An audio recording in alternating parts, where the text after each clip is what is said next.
मन की मैल ना धोए लिया, वृंदावन गंदा काम किया, वृंदावन गंदा काम किया, परिणाम न जाने क्या होगा।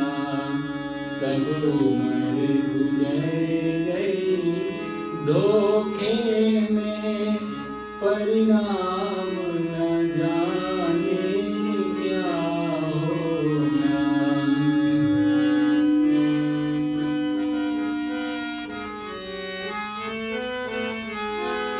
जिन हरि ने सुत धन धाम दिया, जिन हरि ने सुत धन धाम दिया, नहीं प्रेम से उनका नाम लिया, नहीं प्रेम से उनका नाम लिया, बरु बीज पाप का बोए लिया, बरु बीज पाप का बोए लिया, परिणाम न जाने क्या होगा। सब उम्र गुजर गई धोखे में, परिणाम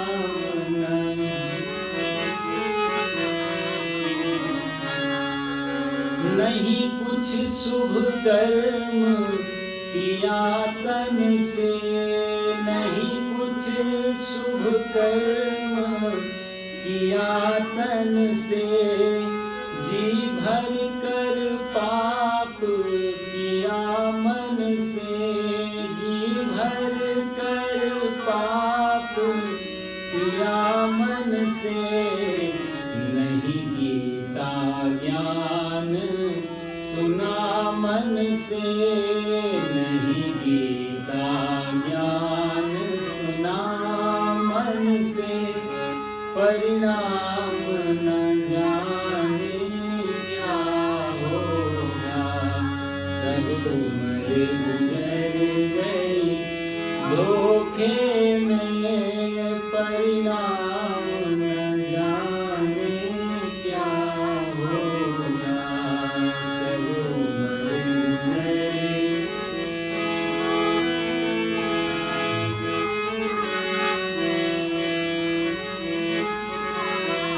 होगा, जब समय आखिरी आएगा, भगवान ही जाने क्या होगा।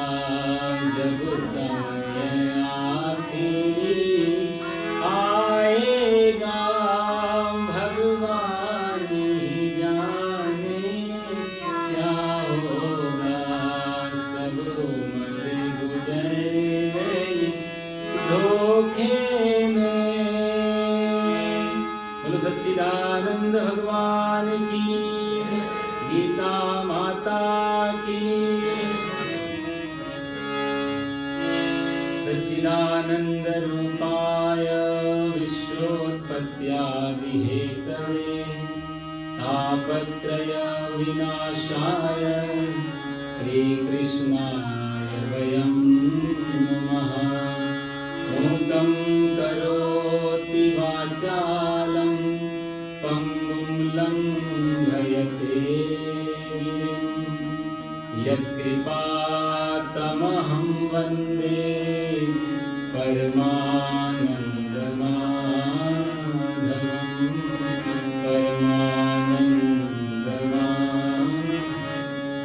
यो अन्तः प्रविश्य मम वाचमिमां प्रसुप्तां, सञ्जीवयत्यखिलशक्तिधरस्वधाम्ना। अन्यस्तहस्तचरणश्रवणत्वगादीन् प्राणान् नमो भगवते पुरुषाय तुभ्यं। प्राणान्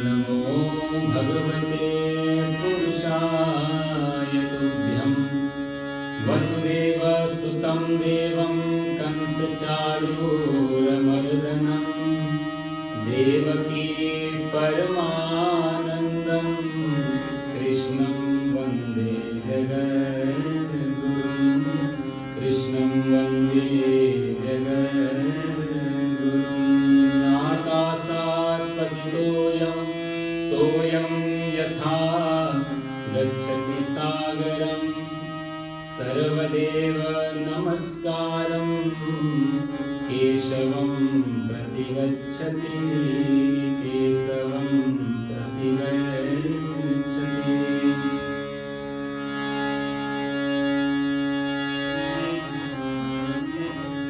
गुरु सच्चिदानंद भगवान की जय, गीता माता की जय।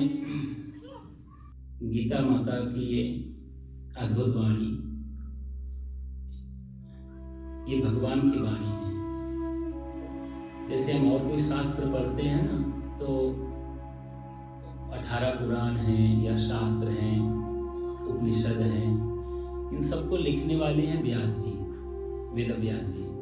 और ये ना प्रवचन या लेक्चर नहीं है, तो आप थोड़ा ध्यान रखना कि ये है क्लास। इसमें आपके मन में कोई क्वेश्चन है या कुछ ऐसा शंका है जो समझ में नहीं आए, तो आप पूछ सकते हैं कभी। कोशिश करेंगे कि जितना आता है उतना आपको बताएं, या हम क्वेश्चन आंसर को लास्ट में रख लेते हैं। यदि कोई मन में ऐसा आता, आप लिख के रखें या मेरे कुछ पहुंचा दो, या बीच में कुछ अंतिम में 10 मिनट ऐसा रख लेते हैं। तो ये क्लास है और ये लंबी चलने वाली है, यदि आपका सहयोग रहा तो, क्योंकि इसको हम भगाएंगे नहीं। श्रीमद् भागवत कथा होती है तो 7 दिन में पूरी करनी है, तो उसके लिए कई जगह हमें कथाओं को छोटा करना पड़ता है। तो कहीं समास विधि, कहीं व्यास विधि, समास मतलब छोटा, व्यास मतलब बड़ा। तो कहीं समास विधि से करनी पड़ती है कोई कथा व्यास विधि से करनी पड़ती है, लंबी करके। अब यहाँ तो हमारे पास टाइम नहीं है, ठाकुर जी जब तक चलाएं तब तक ये चलेगी। तो इसलिए बहुत ज़्यादा भगाने की जरूरत नहीं, और बहुत ज़्यादा ऐसा भी गंभीरता की भी जरूरत नहीं। भगवान ने जहाँ गीता बोली है वो एक युद्ध का क्षेत्र है। तो मैं कह रहा था कि सारे शास्त्र जो हैं वेद व्यास जी ने लिखे हैं, लेकिन ये जो गीता जी हैं ये लिखी बाद में गई, पहले ये भगवान के मुख से निकली। यहाँ व्यास जी ने कोई विस्तार, व्यास का मतलब होता है विस्तार करना, बड़ा करना, कोई छोटी चीज को बड़ा कर देना, उसको बोलते हैं व्यास। तो वेद व्यास जी का नाम इसलिए भी व्यास पड़ा क्योंकि उन्होंने चीजों को, जो जैसे पहले ऋग्वेद था, हमारे सबसे जो ओल्डेस्ट बुक्स है वो हमारे ऋग्वेद है पूरी दुनिया में। तो एक वेद इतना कठिन और श्लोक भी बहुत ज्यादा बड़ा भी है, तो व्यास जी ने उसी के 3 विभाग और कर दिए। सामवेद बनाया, अथर्ववेद बनाया, यजुर्वेद बनाया, फिर 6 शास्त्र बनाए आगे। तो शास्त्र में उसमें भी 6 शास्त्र बनाए। फिर इसके बाद इन्होंने 18 पुराण, तो ऐसे बहुत सारा विस्तार कर, जहाँ जहाँ तक उनको लगे कि यहाँ पर ये सरल होता जा रहा है उतना ही वो करते चले गए, लोगों की समझ में आए। तो व्यास जी का अपना चिंतन है वो, जो और शास्त्र है उनका पर्सनल चिंतन। यदि उसमें कुछ गलती या कुछ ऐसा निकल, वैसे तो है नहीं, लेकिन ऐसा कुछ दिखता भी है तो वेद व्यास जी रिस्पॉन्सिबल है उसके लिए, क्योंकि व्यास जी नहीं। लेकिन ये श्रीमद् भगवत गीता जो है ये व्यास जी की वाणी नहीं है, भगवान के मुख से निकली हुई है। तो कहा जाए पूरी दुनिया में सबसे ऑथेंटिक कोई किताब है, कोई शास्त्र है, तो वो श्रीमद् भगवत गीता है। क्योंकि यहाँ पर कुछ भी कहीं से जोड़ तोड़ के नहीं, किसी की कल्पना से नहीं लिखा गया, ये किसी के चिंतन से नहीं है, डायरेक्ट भगवान की वाणी है। तो इस पे कोई संदेह करना तो मतलब कहीं से कोई गुंजाइश है नहीं, गीता में कहीं भी कोई संदेह है। पहला दिन है तो हम कुछ चीजें मैं आपको थोड़ा इंट्रोड्यूस कराऊंगी इससे, क्योंकि कथा तो फिर ये चलेगी आगे गीता जी की। क्योंकि जो हम लोग करने जा रहे हैं वो क्या है, उसका महत्व क्या है। कोई भी शास्त्र जैसे हम सुनते हैं, पढ़ते हैं ना, तो उसके पहले महात्म्य होता है पहले दिन। जैसे श्रीमद् भागवत की कथा होती है तो पहले दिन महात्म्य होता है, क्यों सुनी जाती है कथा, सुनने से क्या होता है, किस किस ने सुनी, क्या क्या लाभ मिला। तो ये सारी बातें बताई, क्योंकि जब वैल्यू पता नहीं लगेगी किसी चीज की तो हमारा उसमें इंटरेस्ट नहीं आएगा, उसमें रुचि नहीं होगी। तो रुचि देने के लिए जो वैल्यूएबल जो चीजें हैं कि वो क्यों है, उसकी खासियत क्या है, उसका महत्व क्या है, इस सबको जहाँ बताया जाए उसको बोलते हैं महात्म्य, महत्व। तो आज गीता जी का कोशिश करेंगे, यदि आगे पहुंच पाए तो ठीक है, लेकिन आपको पता लगे कि क्या है, जिससे आप आपके काम की चीज है या नहीं है। ऐसा तो नहीं कि समय बर्बाद हो रहा है। बड़ी शॉप होती है, बड़े बड़े मॉल होते हैं, तो सारी चीजें तो हमारे काम की नहीं होती, अपने कुछ चुनते हैं और वो जो जरूरत की होती है लेके चल देते हैं हम लोग। तो आपको ये देखना है कि शास्त्र तो अनंत है, आपके काम का है या नहीं है, तो उसके बारे में आज चर्चा करेंगे। तो पहली चीज तो यह है कि गीता भगवान की अपनी वाणी है, इसमें कहीं कोई मिलावट नहीं है। 700 श्लोक हैं इसमें, सब भगवान के मुख से जैसे यहाँ लिखे हैं वैसे ही भगवान ने अर्जुन को सुनाए हैं।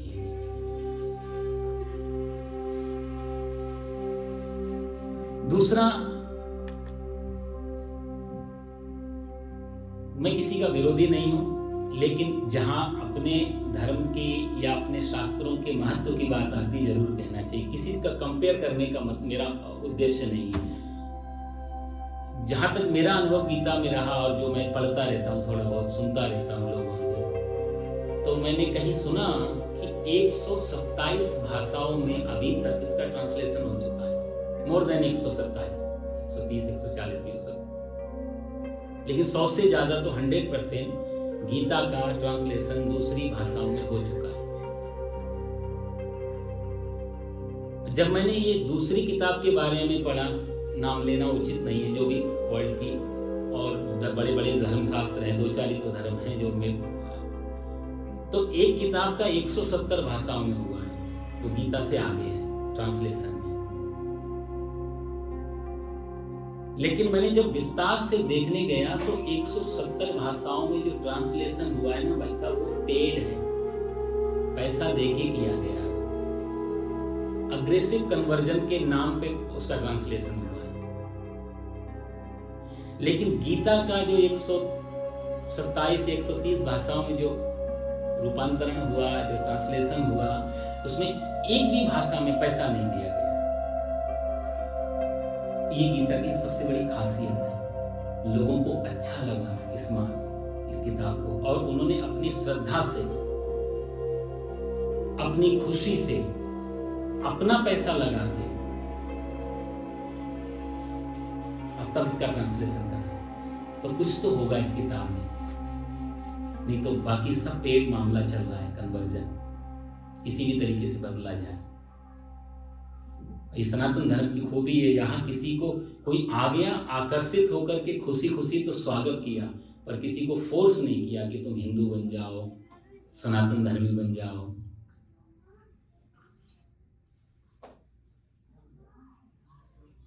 जब भारत में अंग्रेजों का राज्य था ना, आप बुजुर्ग लोग जानते होंगे, ईस्ट इंडिया कंपनी जब आई थी,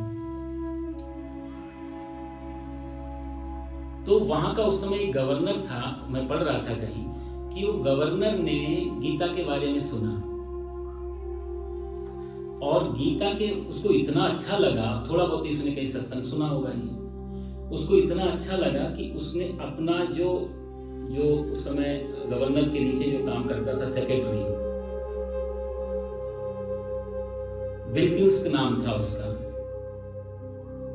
चार्ल्स विल्किंस, तो उसने उसको बोला कि मुझे गीता का ट्रांसलेशन इंग्लिश में चाहिए, और मैं नहीं चाहता कि कोई इंडियन इस चीज को करे, पता नहीं हो सकता मिलावट कर दे, तुम मेरे भरोसे के पात्र हो, मैं चाहता हूं तुम इसका ट्रांसलेशन करो। उसने बोला मुझे तो संस्कृत नहीं आती। तो उस गवर्नर ने चार्ल्स विल्किंस को बनारस भेजा है। पंडित कालीनाथ भट्टाचार्य उस समय वहां के प्रकांड विद्वान थे बनारस में, काशी में। उनके पास वो 6 साल रहा, और ये पूरे प्रूफ है इस चीज की। 6 वर्ष उसने रह के संस्कृत सीखी, और फिर उसने गीता का सारा ट्रांसलेशन करके गवर्नर को सुनाया। इतना बढ़िया लगा, उसने फिर वही सारा कुछ हाउस ऑफ कॉमन्स, जो वहाँ की पार्लियामेंट है ब्रिटेन की, वहां पर उसने वो प्रस्तुत किया। और मजे की बात, सबसे बड़ी बात ये कि ईस्ट इंडिया कंपनी ने अपने खर्चे से 1875 में पहला इंग्लिश ट्रांसलेशन पब्लिश किया है। अपने खर्च से, ईस्ट इंडिया कंपनी गीता का। ये महत्व है, कोई पैसा देना नहीं पड़ा कभी किसी को। यही बॉस्टन मैसाचुसेट्स में आप देखो, राल्फ वाल्डो इमर्सन, बहुत बड़ा विचारक, आप सब लोग जानते होंगे। इमर्सन इतना बड़ा विचारक था कि कोई भी, बहुत सारी उसने किताबें पढ़ी, और लास्ट में जब उसने गीता पढ़ी और गीता पढ़ने की पूरी जब पढ़ ली, तब पढ़ने के बाद उसने जो स्टेटमेंट दिया कि मैंने जितने भी शास्त्र पढ़े, उन शास्त्र, जैसे हम लोग कोई मूवी देखें या हम कोई किताब पढ़ते हैं, तो नॉवेल, कोई कुछ भी पढ़ते हैं नॉवेल, तो एक अपना माइंड सेट भी चलता है ना साथ साथ, कुछ पक्ष में कुछ विपक्ष में, ये नहीं होना चाहिए, ये होना चाहिए, अरे ऐसा हो जाता तो और अच्छा। हम लोग जैसे अपनी ओपिनियन देते हैं, अपना वाद विवाद करते हैं। इमर्सन लिखता है कि गीता पढ़ने के बाद यही एक किताब ऐसी थी जहां पर मैं अपनी कोई ओपिनियन नहीं रख पाया, कहीं कोई काट नहीं पाया किसी बात को कि इसने यहाँ पे गलत किया, यहाँ पर गलत किया, यहाँ पे नहीं ऐसा बोलना चाहिए, यहाँ पे ऐसा होना चाहिए। कहीं पे भी जहां पर पढ़ता रहा वो कहीं तो बिल्कुल ठीक, ये बिल्कुल राइट, ये बिल्कुल राइट। पूरी गीता में मेरे को एक दुनिया की पहली किताब ये लगी जहां पर मेरा पर्सनल कोई वहां पर ओपिनियन नहीं चला, मैं जैसा लिखा है यथा रूप मैंने गीता को स्वीकार किया। और वहीं से उसने स्वतंत्रता का जो विचार आया। अमेरिका में सबसे बड़ी बात क्या है, इस देश की खासियत यही है कि स्वतंत्रता बहुत है, हर चीज आप रिलीजन की, किसी भी जो स्वतंत्रता का विचार है अमेरिका में, और जो यहाँ की जो कॉन्स्टिट्यूशन में लिया गया, संविधान में जो लिया गया, कहने वाले लोग कहते हैं इमर्सन से आया, और इमर्सन कहता है कि ये विचार स्वतंत्रता का जो फ्रीडम, वो मुझे गीता ने दिया। क्योंकि इतना सिखाने के बाद अभी हम लोग, जब आप लोग पूरा, यदि भगवान ने कृपा की हम पूरा कर पाए 18 अध्याय और आप सुन पाए, तो हम पूरे अध्याय में इस गीता में देखेंगे इतना भगवान समझा रहे हैं अर्जुन को। जब प्रश्न करता है तो उसका उत्तर देते हैं, और उत्तर देते देते देते लास्ट में कहते हैं अर्जुन यथेच्छसि तथा कुरु, यथेच्छसि तथा कुरु। मैंने जो अपना भाव था वो मैंने कह दिया, लेकिन तुझे जो अच्छा लगता है तू वैसा कर। तूने पूछा, मैंने बताया, चुनना तेरी स्वतंत्रता है कि तुझे क्या करना है। इमर्सन कहता है कि इतना समझाने के बाद कोई इंसान फोर्स नहीं कर रहा है बिल्कुल। हम लोग आमतौर से, एक टीचर भी जब स्टूडेंट को पढ़ाता है तो एक फोर्स होता है, एक प्रेशर होता है स्टूडेंट पे कि तुम्हें ऐसा करना चाहिए, तुम्हें ऐसा सुनना चाहिए। तो कोई भी शासन, चाहे देश का शासन हो, चाहे वो क्लासरूम का शासन, कहीं पर भी एक प्रेशर तो बना रहता है। अभी आप लोग भी हल्ला करें या बोले तो हम लोग भी यहाँ से कहेंगे आपको प्लीज सुनना चाहिए, नहीं तो मत नहीं आओ। तो एक साधारण सी नॉर्मल एक चीज रहती है कि हमें एक अटेंशन चाहिए होती है। भगवान श्री कृष्ण ने अर्जुन को एक बार भी 700 श्लोकों में एक बार भी ऐसा अर्जुन से नहीं कहा तुझे ऐसा करना ही चाहिए क्योंकि मैं कह रहा हूं। ये सबसे बड़ी विशेषता इमर्सन को लगी, और उसने स्वतंत्रता का विचार यहां से दिया जो कि इस देश ने अपनाया, फ्रीडम। ओपनहाइमर का नाम आप लोगों ने सुना। ये मैं इसलिए इन लोगों के नाम ले रहा हूं क्योंकि हमारी एक थोड़ी सी आदत पड़ी है एशिया में, मिडिल ईस्ट में, जब तक चीज यूरोप या अमेरिका से पैकेजिंग होके नहीं आए वही चीज, तो हम लोगों को लेने में थोड़ा दिक्कत होती है, डाउट होता है तो मेड इन कहाँ का है। तो बाहर के आदमी, इसलिए मैं कुछ नाम आपको देना चाह रहा हूँ कि महत्व इससे पता है। हम वैसे तो भरे पड़े अपने भारत में एक से एक। ओपनहाइमर जिसने एक प्रोजेक्ट तैयार किया न्यूक्लियर का, इसने भी गीता जब पढ़ी, इसको सबसे जब गिल्ट फील हो रही थी ना, उस समय गीता का प्रभाव था इसके ऊपर। ये लिखता अल्बर्ट आइंस्टाइन से जब इसका वार्तालाप था, ये काफी खोजने के बाद कुछ चीजें मिलती हैं, आप कहां तक सही है कहां तक गलत, वो चीज अलग है। तो ये वो उसी इंडिविजुअल उस बात में वो कहता है कि मुझे बहुत गिल्ट है कि मेरी वजह से इतना बड़ा विनाश हुआ, लेकिन मेरे को जो सहारा मिला है, क्योंकि मैंने देखा, मैंने अपना काम किया है। यदि हजारों लाखों लोग मरे तो मारने वाला मैं नहीं था, ऑर्डर देने वाला कोई और था, बम गिराने वाला कोई और था। मेरा काम था, मुझे देश के प्रति एक ऑर्डर मिला, मैंने उसको पूरा किया। यही बात अर्जुन से भगवान श्री कृष्ण कह रहे हैं। इसलिए उसका बहुत प्रसिद्ध वाक्य है, आप देखते हो उसमें कई जगह वो लिखता है मैं काल बन गया हूँ। ये 10वें अध्याय में भगवान जो श्री कृष्ण कहेंगे ना, कालोस्मि लोके, उसने उतना आधी लाइन को उठा लिया और अपना सबसे बड़ा स्लोगन बना लिया, ओपन हाईवे। बड़े लोग, बहुत सारे लोग हैं, कितने नाम गिनाए हो सब। हमारे भारत के भी आप देखो, महर्षि अरविंद, आप सब लोग जानते हैं। अरविंद को तो उनके पिता ने लंदन में भेज दिया था, पूरा लंदन वासी जैसे हो गए, इंग्लैंड में हो गए, वो तो अंग्रेजी हो गए थे। लोग उनको चिढ़ाते थे, ब्लैक इंडियन, बहुत ताना भी मारते थे, हिंदू लोग ऐसे होते हैं, बहुत पिछड़ी जाती है, तो बंदर से आए, और बहुत पता नहीं क्या क्या, जंगली।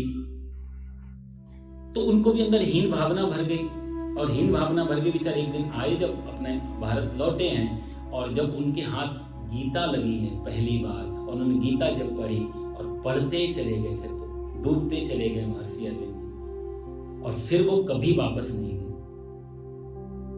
और उन्होंने जो गीता के ऊपर टीका लिखी है, अद्भुत की टीका महर्षि अरविंद।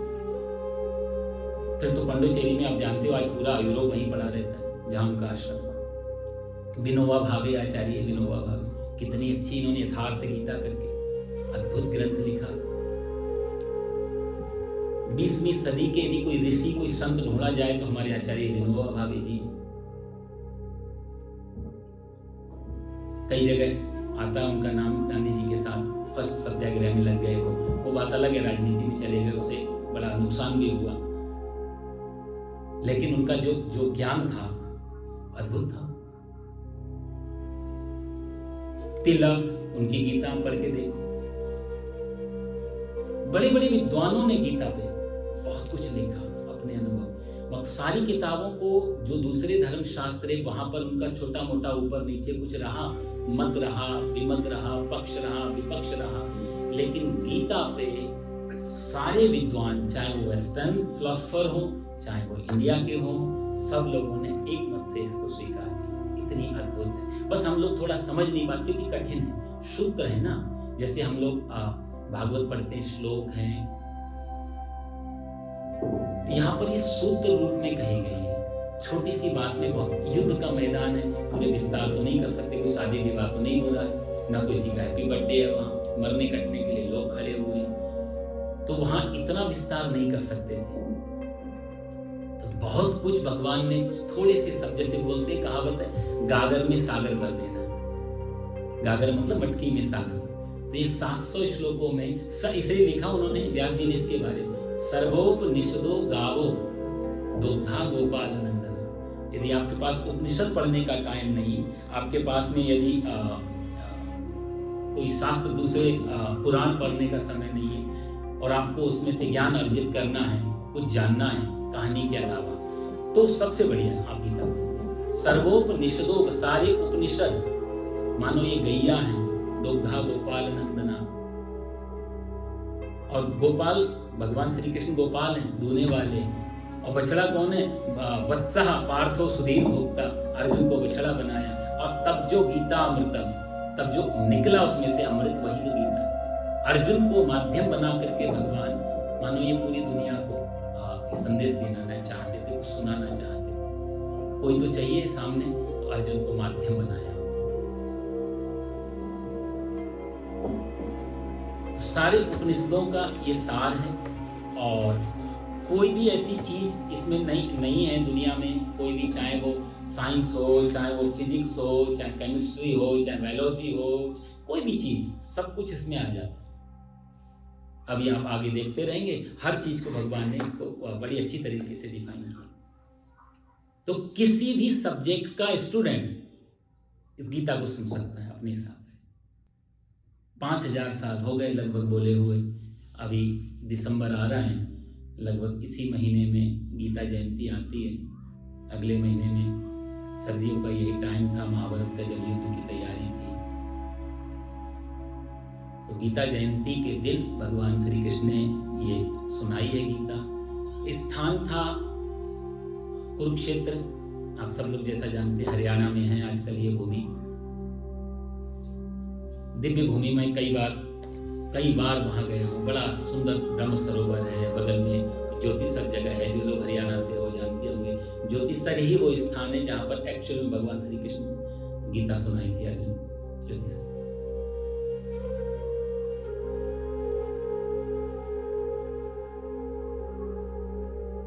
11 अक्षौणी सेना कौरवों की तरफ थी। ये थोड़ी मैं भूमिका बना रहा हूं जिससे आपको थोड़ी थोड़ी चीज, क्योंकि आगे जब ये बात चलेगी तो आपको बेसिक चीजें पता हो। इसलिए कहते हैं पहली क्लास बहुत जरूरी होती है बाद से, क्योंकि जब मूवी देखने भी जाओ ना क्लाइमेक्स तो शुरू में निकल जाता है, तो बाद में से स्टोरी रह जाती है। तो शुरू के जो आधा घंटा या 15 मिनट जो रहते हैं वो बहुत समझने में लगते हैं कौन क्या है। बहुत ज्यादा विस्तार में नहीं जाएंगे, आप सब लोग जानते हैं कि दुर्योधन और अर्जुन दोनों भगवान श्री कृष्ण के पास गए हैं सहायता मांगने के लिए। भगवान श्री कृष्ण सो रहे थे, अर्जुन चरणों की तरफ थे, दुर्योधन सिर की तरफ था। नींद खुली, पहली दृष्टि अर्जुन पे पड़ी। दुर्योधन बोला मैं पहले आया। भगवान बोले चल तू ही पहले मांग ले, क्या चाहिए, क्या क्या है आपके पास। भगवान बोले एक तरफ मैं हूं और एक तरफ मेरी सेना है जिसका नाम था नारायणी सेना, और सुन युद्ध में मैं अपना अस्त्र शस्त्र नहीं उठाऊंगा। ये भगवान का वचन था। तो दुर्योधन को लगा कि अस्त्र शस्त्र उठाएंगे नहीं, वहां कोई कविता सुनाने जाना है, कोई नाचने थोड़ा जाना है, युद्ध में तो लड़ने जाना है, और लड़ने के लिए चाहिए अस्त्र शस्त्र, और वो आप उठाओगे नहीं तो मैं आपका क्या करूंगा वहां पे। तो बोला महाराज फिर ऐसा करो, आप मेरे को सेना दे दो। दुर्योधन को सेना मिल गई, टोटल हो गई 11 अक्षौणी सेना। अक्षौणी में कितने होते वो भी मैं आपको बताऊंगा, उसमें भी कुछ हाथी, कुछ घोड़े, कुछ पैदल, कुछ रथी, इन सबको मिला के अक्षौणी बनती है। वो आगे आएगा प्रसंग उसका। अर्जुन से कहा अब तो मैं ही बचा। अर्जुन बोला मैं आपको ही लेने आया था। कितना अच्छा संदेश है इसमें। भगवान के पास पहुंच के हम भगवान से मांगते हैं या भगवान को मांगते हैं। ये गीता शुरू होने के पहले का ये बहुत सुंदर स्वरूप है। यहाँ गीता समझ में आए इसके लिए इस क्वेश्चन को आप ढूंढना। हर क्लास में कोशिश करूंगा कुछ प्रश्न आप पे छोड़ दूं, उत्तर देने की जरूरत नहीं, सिर्फ मंथन करना है, चिंतन करना है, अपने आप से पूछना है, क्योंकि बाहर का उत्तर गलत भी हो सकता है, डिसएग्री भी कर सकते हो, लेकिन अपना उत्तर तो भाई अपने आप को थोड़ा नकारी, हम झूठ बोल रहे हैं खुद से। तो अपने आप से कुछ प्रश्न करना कि ये जो दुर्योधन और जो अर्जुन के साथ जो इंसिडेंट हुआ है, भगवान कह रहे हैं कि मांगो मुझे या मेरी चीजों को, मुझे या संसार को। हम दुर्योधन हैं या अर्जुन हैं। अब तक जितनी बार भी पाठ पूजा की है, जितनी बार भी परमात्मा के पास हम आए हैं, मंदिर में, तीर्थ स्थानों में, जहां कहीं भी आप जाते, जहां मान के जाते हैं भगवान बैठे हैं, उनके पास जाके हम अक्सर हमारी प्रार्थना, हमारी स्तुति, हमारा निवेदन वो क्या होता है, भगवान से या भगवान को। ये से और को में अंतर मिल जाएगा, गीता समझ में आने लग जाएगी। बहुत बड़ा रहस्य है इसी चीज। अर्जुन भगवान को मांगता है और जीत उसी की होती है। इससे सीख सकते हैं। ये उदाहरण सिखा रहे हैं कुछ ना कुछ। हम लोग जब अपनी बुद्धि लगाएंगे बहुत ज्यादा, वही मुश्किल खड़ी होती है। अर्जुन ने बोला आप बचे हो, आप मेरे साथ चलो, मैं आपको लेने आया था। जान है तो जहान है, आप मिल गए, सब कुछ मिल गया। कहावत है ना, सब कुछ तो जल चुका है, अब बचा ही क्या है, और यदि मैं बच गया हूं तो फिर जला ही क्या है। आप मिल गए तो सब कुछ मिल जाएगा। जगतपति मिल गया तो जगत तो अपने आप ही पीछे। अर्जुन ने भगवान को मांगा है, हम क्या मांगते हैं वो हमने सोचना है। 11 अक्षौणी सेना दुर्योधन के पास आ गई, 7 अक्षौणी सेना पांडवों के पास में है। 11 और 7 18 अक्षौणी टोटल सेना है। ये बहुत विराट युद्ध था। तो वैज्ञानिक भी मान गए कि एक बहुत बड़ा विशाल युद्ध हुआ था। टाइम अभी नहीं पकड़ पाए। उस युद्ध में बहुत कुछ उथल पुथल हो गया था, बहुत कुछ तितर बितर हुआ। पूरा भारत क्या, पूरा ये पूरा ये संसार ये उसमें इन्वॉल्व था किसी न किसी रूप में। बड़ी दूर दूर से राजा लोग आए थे।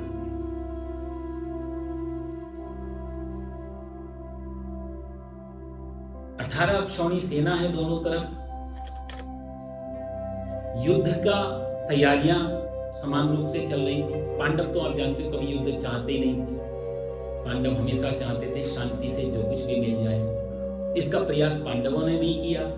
मजे की बात, कौरवों की तरफ से भी आचार्य द्रोणाचार्य ने भी किया है, पितामह भीष्म ने भी किया है, विदुर ने भी किया। सारे लोग, एक दुर्योधन का हट छोड़ दो आप, तो सारे लोग पक्ष में नहीं थे कि युद्ध हो। कोई नहीं चाहता था युद्ध। और पांडव तो ऑलरेडी कहते थे 5 गांव दे दो। महाभारत में आती ना कथा, ये लोग गए हमें 5 गांव दे दो, भगवान श्री कृष्ण को शांति दूत बना। कुछ भी देने को राजी नहीं, फिर भी पांडव युद्ध नहीं चाहते हैं। महाभारत में आप पढ़ना, गीता से पहले का जो भूमिका बन रही है, गीता आने वाली है, उससे पहले जो भूमिका तैयार कर रहे हैं व्यास जी, बड़ा अद्भुत है। माता कुंती से पूछा, आपकी आज्ञा क्या है? पिताजी तो हमारे हैं नहीं, आप जो आज्ञा करेंगी हम वैसा कर लेंगे। माता कुंती भी युद्ध नहीं चाहती थी। माता कुंती को कोई लोभ लालच नहीं था मुझे राज्य मिले, क्योंकि जब भगवान श्री कृष्ण ने उनसे कहा है तुम वरदान मांगो बुआ, तो वो कहती विपदो नैव विपदा, विपदा शंतु न शाश्वत। आप तो मेरी झोली में विपत्ति डाल दो महाराज। क्यों? क्योंकि जब जब विपत्ति मेरे पास रहती है, मुझे आपकी याद बनी रहती है। और जब जब संपत्ति आती है, जब सुख शांति आती है, सबसे पहले हम आपको भूल जाते हैं। इसलिए ऐसी विपत्ति को लेकर, संपत्ति को लेकर मैं करूं क्या जिसमें आप भुला दिए जाएं। विपदो नैव विपदा, संपदो नैव संपदा। वो विपत्ति नहीं है, और संपदो नैव वो संपत्ति नहीं है। तो बोला दोनों है क्या?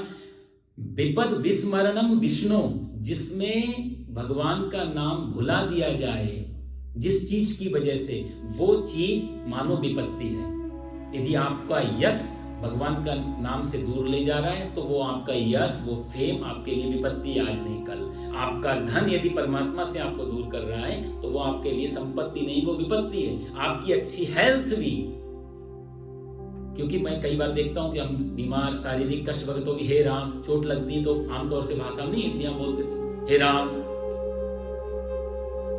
तो यदि हेल्थ, यदि स्वास्थ्य भी परमात्मा से दूर कर रहा है, तो वो स्वास्थ्य भी विपत्ति है आज नहीं कल। विपद विस्मरणम विष्णु, एक ही शब्द में उन्होंने सब कुछ कह दिया। विपत्ति क्या है? बोला जिसमें भगवान को भुला दिया जाए, भगवान से दूर जाए, वही विपत्ति। और संपद नारायण स्मृति, संपत्ति क्या है? बोला जिसमें नारायण की स्मृति बनी रहे, भगवान की याद बनी रहे। और वो फिर चाहे कोई भी आपके पास एम्पायर खड़े हो रहे हैं, डजंट मैटर, यदि परमात्मा आपके साथ में है, भगवान की याद है, उसका धन्यवाद है, तो जितनी मर्जी उतने आप फेमस हो जाओ, फायर बनाओ, घर, बिल्डिंग, कार, कोठी, जो मर्जी करो। कोई संपत्ति की बुराई नहीं है, किसी चीज का विरोध नहीं। आप श्री सूक्तम पढ़ें, तो मैंने उस पर भी पिछले साल इससे प्रवचन हुआ था, माता लक्ष्मी के ऊपर। हिरण्यवर्णाम हरिणीम सुवर्ण रजसस्र। माता लक्ष्मी कौन है? कैसे ऐसे रूपों में है, उनका क्या स्वरूप है? तो संपत्ति का विरोध नहीं था, उसको तो हमने मां कहा। नारायण के चरणों में बैठी हुई माता लक्ष्मी, वो कैसे विरोध हो सकता? विरोध संपत्ति का नहीं था, विरोध था परमात्मा से दूर जाने का। तो आपके पास सब कुछ भी है और परमात्मा भी साथ में है, तो वही संपत्ति है। और ये कुछ भी नहीं हो, परमात्मा है, तो भी संपत्ति है। लेकिन परमात्मा यदि नहीं है जीवन में, धर्म नहीं है, परमात्मा नहीं है, तो आप कुछ भी बन जाएंगे, तो भी अकेले हैं और विपत्ति।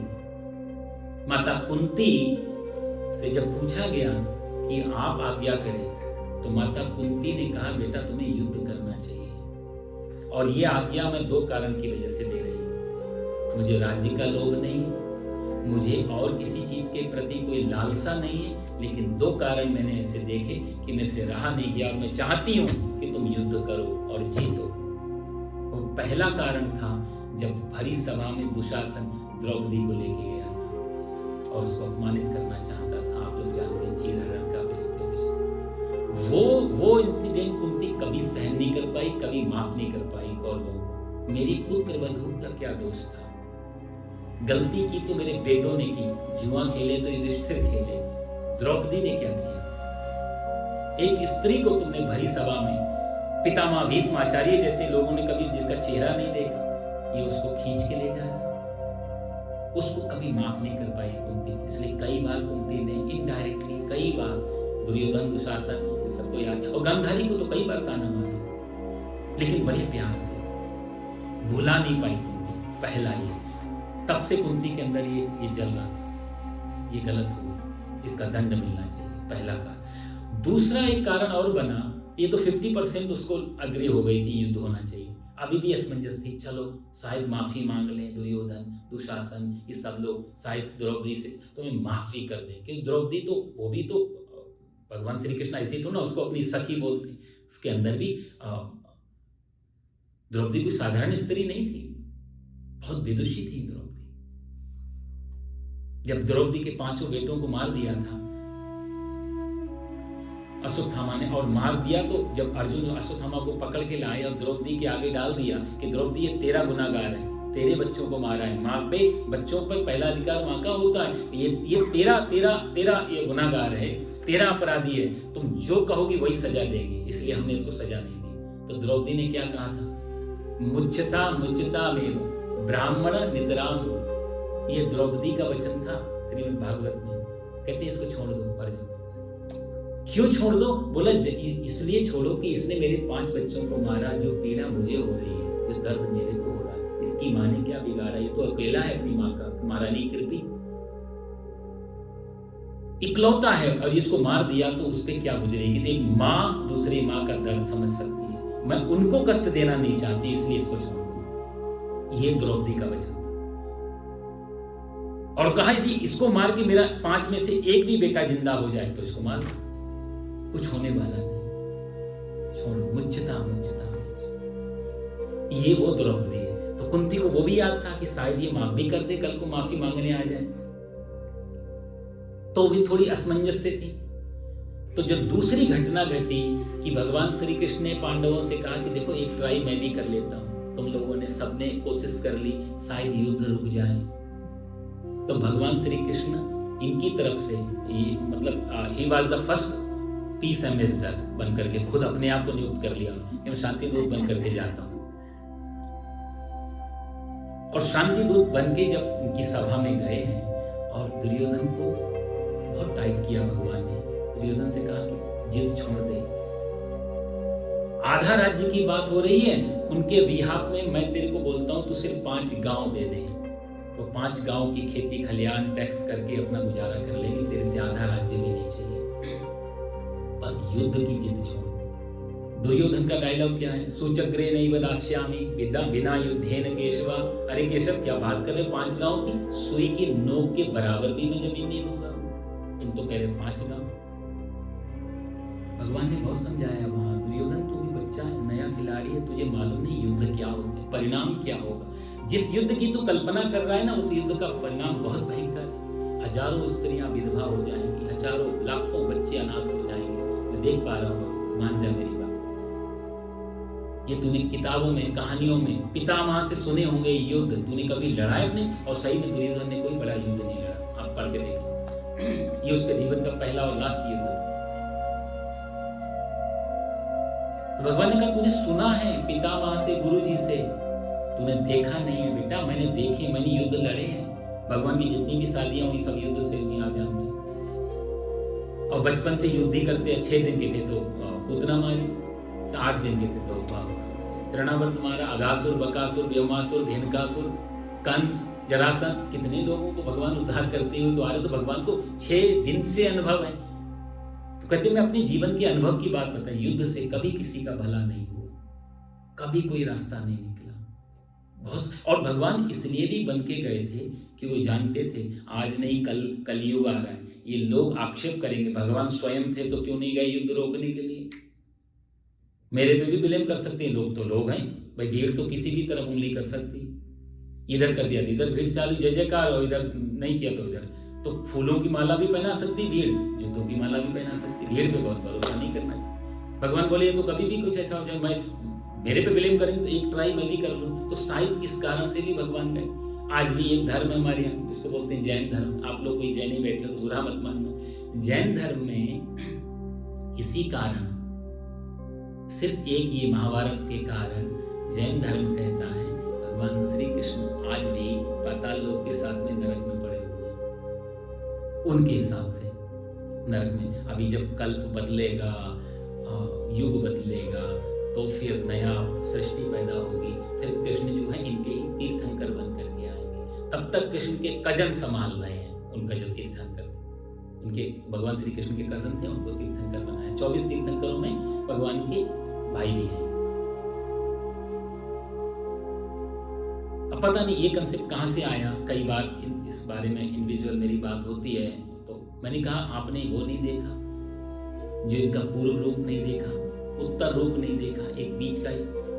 और जो भगवान शांति दूत बन के गिड़गिड़ा रहे हैं, उनका ना लेने में ना देने में चचा भतीजे की लड़ाई, ये बीच में आ गए, इन्होंने समझाने का प्रयास किया, रोकने का प्रयास किया, पूरा आधा राज्य को छोड़ के 5 गांव के बारे में याचना की, इतना गिड़गिड़ाए, फिर भी भगवान को कहते हिंसा वाले।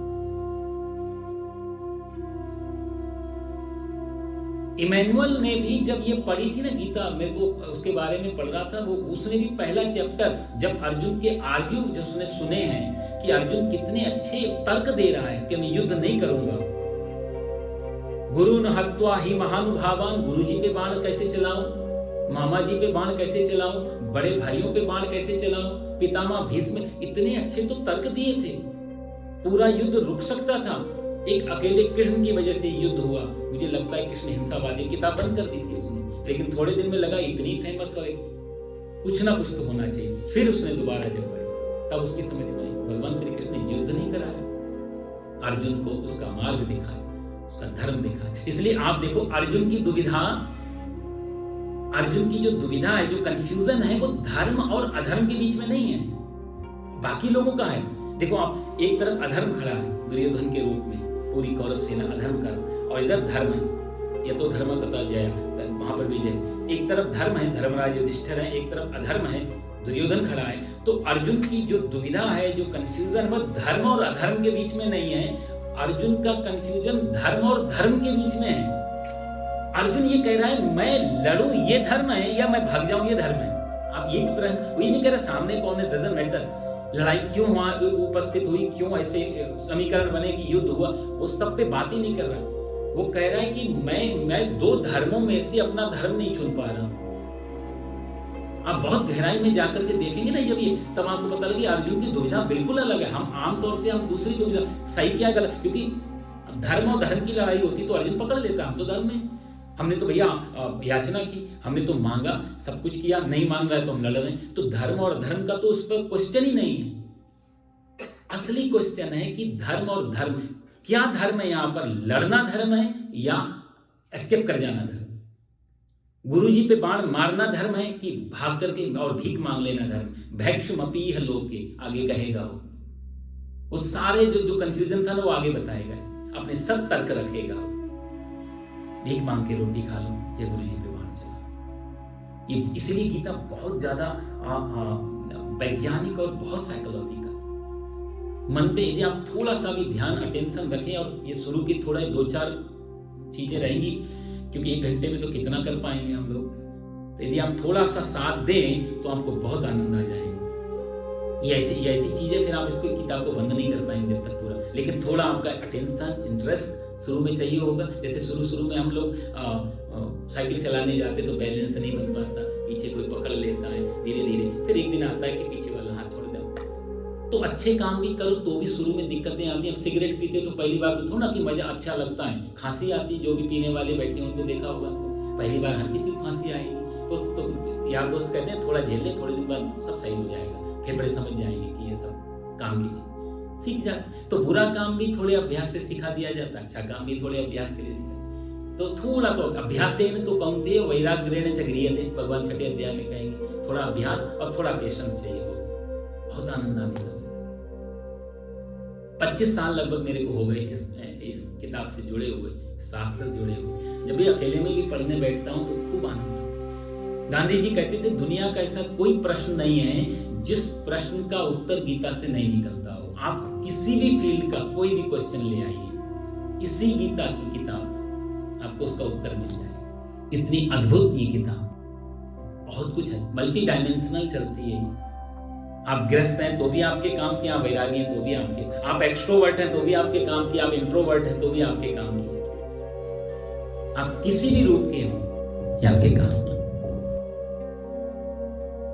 तो अर्जुन की दुविधा थी धर्म और धर्म के बीच में मैं क्या करूं, और भगवान ने उसको वही पकड़ा है। तो मैं कह रहा था वहां पे कि ये सारा इकट्ठा हुआ, 18 अक्षौणी सेना इकट्ठी हुई है कुरुक्षेत्र के मैदान में। भगवान श्री कृष्ण ने शांति दूत बन करके बहुत समझाया है, दुर्योधन नहीं माना। भगवान ने जब थोड़ा सा टाइट करके उनसे कहा कि देख लेंगे फिर जो होगा आगे। दुर्योधन ने बंदी बनाना चाहा वहां पर, आप नहीं जानते होंगे, महाभारत सीरियल में भी दिखाया गया है। जब बंदी बनाने का प्रयास किया कृष्ण को, और शांति दूत को बंदी नहीं बना सकते, तो प्रोटोकॉल होता है। पितामह भीष्म ने समझाया कि तू क्या कर रहा है, ये तो दोनों नियम, राजनीतिक नियम भी नहीं और वैसे भी तू इनको बंदी बना भी नहीं सकता, बहुत बड़ी गलती। नहीं माना। बंदी बनाने का जब प्रयास किया और अपमानित किया, और भगवान ने वहां पर विराट स्वरूप दिखा करके वहां से मुक्त होकर भगवान निकल गए हैं।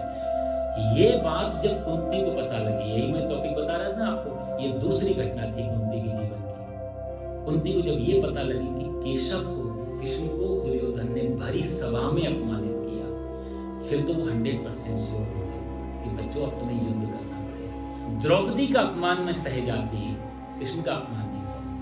बुआ का, भतीजे का ही प्रेम नहीं था, ये भगवान और भक्ति का प्रेम था। कुंती जानती थी मेरे प्रभु को अपमानित जिसने किया, फिर उस पे तो अब कोई दया, कोई क्षमा, कोई रहम का नहीं टॉपिक बचता। तो ये दो कारण की वजह से महाभारत के अंदर जब ये पांडव लोग जाते हैं, माता आज्ञा करो, क्योंकि पांडव बिना मां की आज्ञा के कुछ करते नहीं थे। तो कुंती ने सहस्त्र, कितना अच्छा उन्होंने, श्लोक तो मेरे को अभी ध्यान में नहीं आ रहा है, कुंती वहां पर ये कहती है बच्चों, एक क्षत्राणी महिला अपना जब गर्भाधान करती है, जब अपने पेट में बच्चे को रखती है जिस कामना से, वही दिन आ गया है। मैं क्षत्राणी हूं और मैंने तुम लोगों को जो पैदा किया है जिस कामना से, जिस चीज के लिए, जिस समय के लिए, वही समय उपस्थित है, इसलिए तुम्हें अब युद्ध करना चाहिए। मेरी क्षत्रिय होने का जो जीवन था वो सफल हो जाए। ये डायलॉग था कुंती का वहां। ये तो बाद में कुंती ने बताया मैंने ऐसा क्यों भेजा, क्यों आज्ञा दी। दो कारण बने थे। सेना उपस्थित हो गई। आगे फिर युद्ध हुआ है, 10 दिन तक युद्ध चला है। संजय जो थे महामंत्री धृतराष्ट्र के थे, 10वें दिन जब पितामह भीष्म, क्योंकि सेनापति तो वही थे, पितामह भीष्म को जब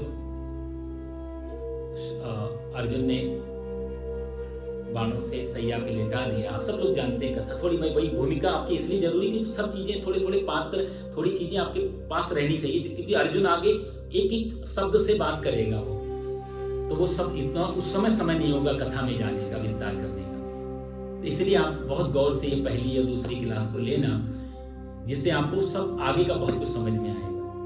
थोड़ा महाभारत की आपको भूमिका दे दूं, हुआ क्यों था ये सब, ऐसा कंफ्यूजन क्यों हुआ था, क्यों नहीं युद्ध। देखो ये कथा तो वैसे बहुत पीछे जा सकती है, शांतनु पे आके रुक जाते हैं। महाराज शांतनु थे ना, आप सब लोग जानते हैं कथा।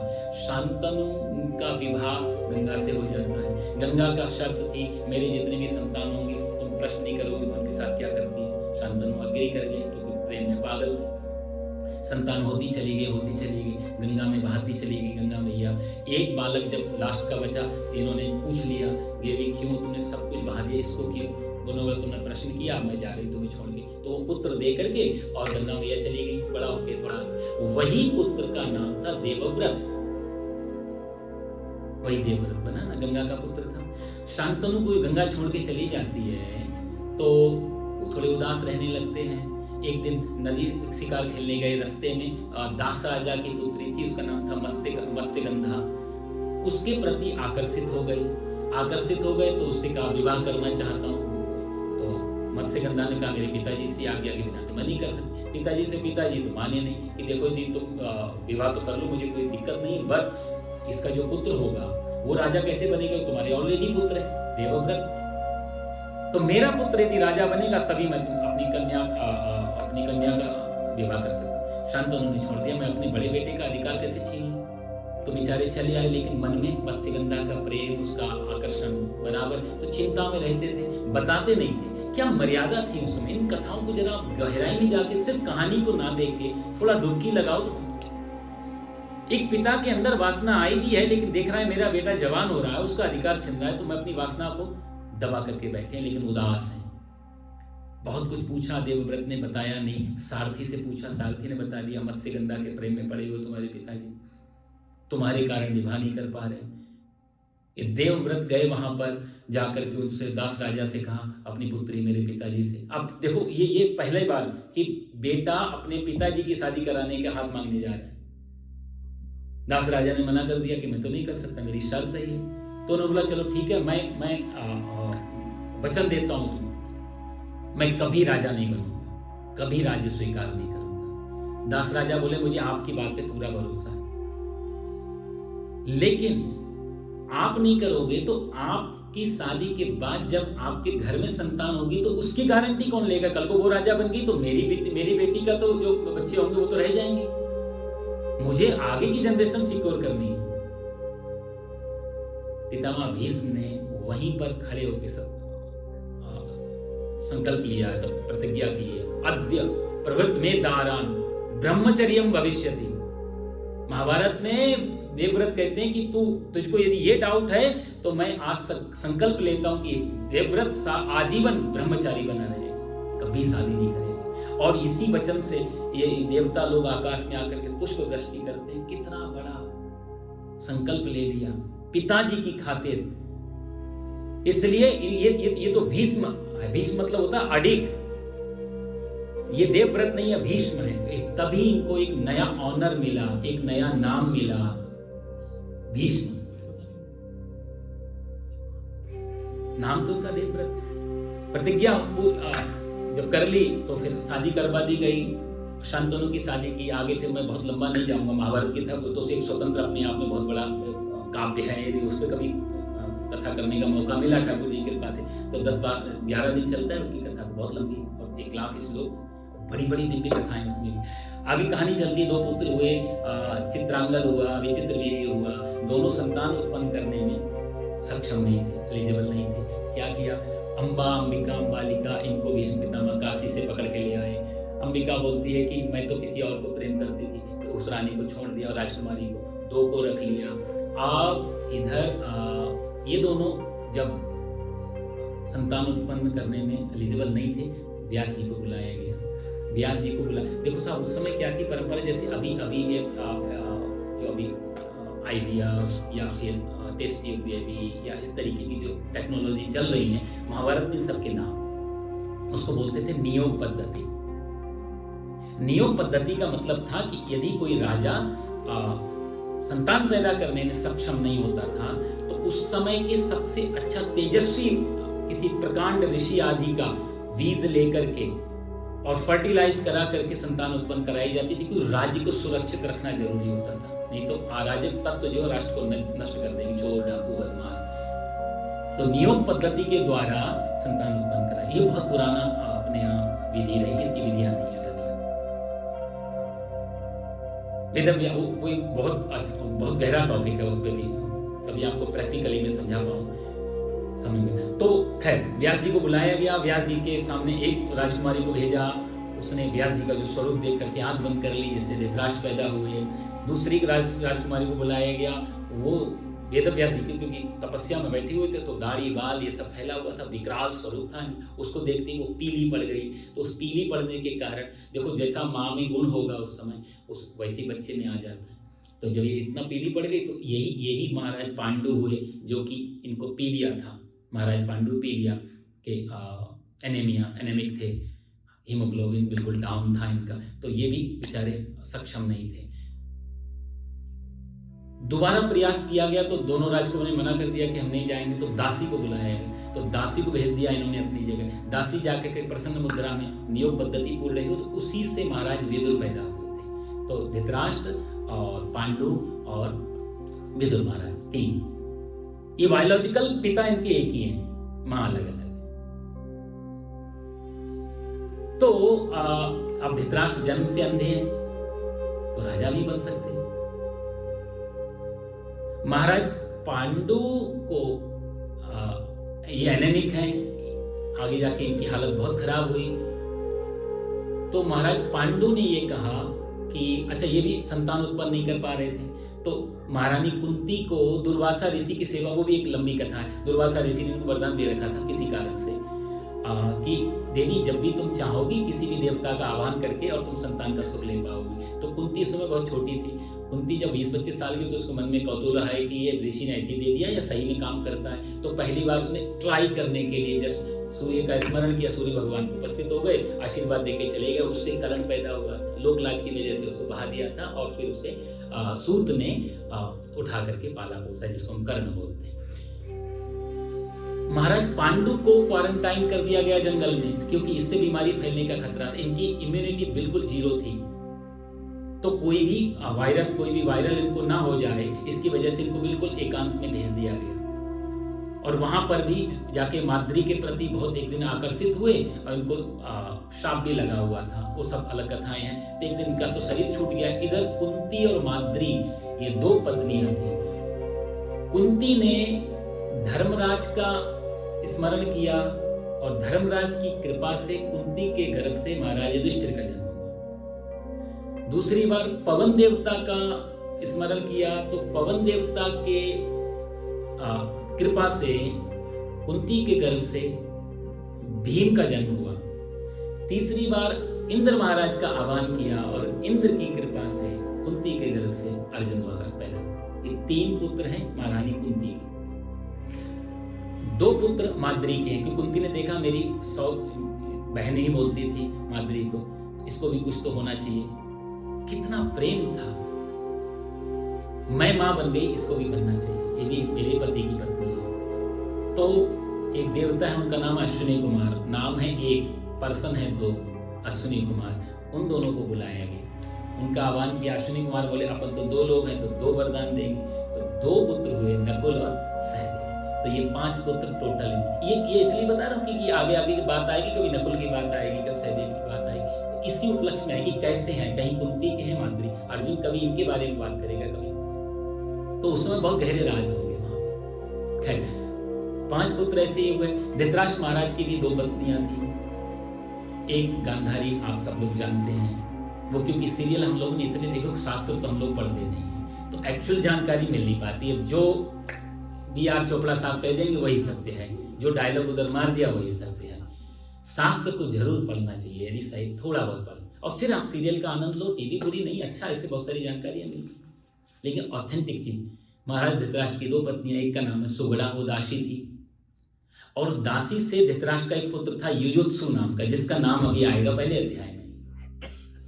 युयुत्सु सौतेला भाई दुर्योधन का, और वापस जाकर के पांडवों की सेना में खड़ा है, 7 अक्षौणी में युयुत्सु का नाम, क्योंकि दुर्योधन अभी बात करेगा इसके बारे में। दूसरी पत्नी की गांधारी, गांधारी से 100 बेटे हुए, एक बिटिया हुई शांता नाम की। 100 बेटे कैसे हुए उसके बारे में भी अलग कथा, कि बहुत दिन तक गर्भ रुका रहा, उसके टुकड़े किए गए, फिर उसको जीवंत किया गया, सब मामला हुआ और उसे 100 पुत्र पैदा हुए। अब बड़े बेटे तो धृतराष्ट्र थे, लेकिन अंधे होने के कारण राज्य नहीं मिला। पांडु के पास ये फिजिकल प्रॉब्लम आ गई, इसलिए वो राजा नहीं बन। तो धृतराष्ट्र को बोल के जाते हैं पांडु कि मैं तो जा रहा हूँ जंगल में, मैं राज्य करने में ठीक नहीं हूँ, और जब मेरा बेटा 18 साल का हो जाएगा आप इसको राजा बना देना, तब तक आप राज्य पे बैठे रहो। महाराज धृतराष्ट्र खुश हो गए और ये स्वयं राजा बन गए। और उस दिन से लेकर के महाराज धृतराष्ट्र जो थे तब से चिड़े बैठे हैं कि किसी भी तरीके से ये कांटे हट जाएं 5, तो मेरे बेटे, मेरे पुत्र दुर्योधन का जो है रास्ता साफ हो जाएगा। इसलिए पूरी कथाओं में आप देखो तो कभी जहर पिला के, कभी नदी में डाल के, कभी हाथी, कितने, कभी वो एक बार फेंक दिया समंदर में, कितनी कोशिश की धृतराष्ट्र ने कि ये कौरव बचे, पांडव बचे नहीं। बहुत ये जो युद्ध है ना महाभारत का, इसका हमें लगता है विलेन होगा दुर्योधन, नहीं विलेन नहीं। महाभारत में व्यास जी धृतराष्ट्र को बहुत कलिंग बोलते, सबसे दुष्ट प्राणी है ये धृतराष्ट्र, ये पकड़ के चिपक के बैठा हुआ राज्य। धृतराष्ट्र का अर्थ भी तो ये होता है धृतम राष्ट्रम इति धृतराष्ट्रम। धृत मतलब होता है पकड़ लेना जबरदस्ती, और राष्ट्र माने राष्ट्र को, जिसने राष्ट्र को पकड़ के बैठा है, मेरा है, वही तो धृतराष्ट्र है। तो असली विलेन तो धृतराष्ट्र है यहाँ पे। बहुत मिलेंगे आपको बीच में, कहीं शकुनी भी दिखेगा, कहीं दुशासन भी दिखेगा, बहुत सारे इंसिडेंट पता लगेंगे कि ये ऐसा हुआ इसलिए जिसके सबके जब आप सब में कंपेयर करने जाएंगे तो पीछे आपको एक पर्सन ही मिलेगा, वो है धृतराष्ट्र। इसकी दुष्टता, एक तो बड़े पद पे बैठा हुआ है और मोह में जकड़ा हुआ, युद्ध की सारी नींव इसकी पीठ पे पूरा युद्ध टिका। धृतराष्ट्र ये नहीं चाहता था कि पांडवों को कुछ मिले, और फिर 12 वर्ष का वनवास, 1 वर्ष का अज्ञातवास, वापस आके मांगा, नहीं दिया, आप सब जानते हैं कथाएं। फिर बहुत सारा कैलकुलेशन किया, अधिक मास होता है, ये 4 महीने में जो 4 साल में अधिक मास आता है ना, उसका कैलकुलेशन दिमाग लगाया, इस तरह करके अर्जुन ने और दुर्योधन ने फेल कर दिया।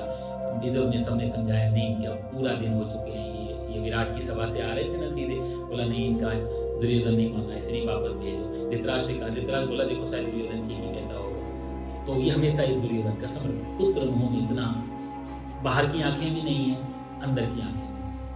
खतरा तब होता है जब बाहर की आंखें नहीं और अंदर की भी, बाहर की चमड़ी की आंखें नहीं हो तो चल जाता है। सूरदास, हमारे स्वामी रामभद्राचार्य जी जैसे बड़े बड़े महापुरुष जिनके पास चरम चक्षु नहीं है लेकिन ज्ञान का भंडार, तो हमारे यहाँ ज्ञान चक्षु जिसको हम प्रज्ञा चक्षु बोलते हैं, उसकी बहुत जरूरत।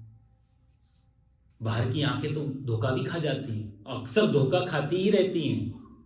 ये जो दिख रहा है ऐसा ही है, जरूरी नहीं है। यदि आप किसी वैज्ञानिक से पूछेंगे आपको कौन पेड़ हरे दिख रहे हैं, वो कहेगा नहीं ये तो क्लोरोफिल का चक्कर है। या आपको 2 लोगों को एक जैसा हरा भी नहीं दिखता, इसको कुछ अलग हरा दिखता है, उसको कुछ अलग हरा दिखता है।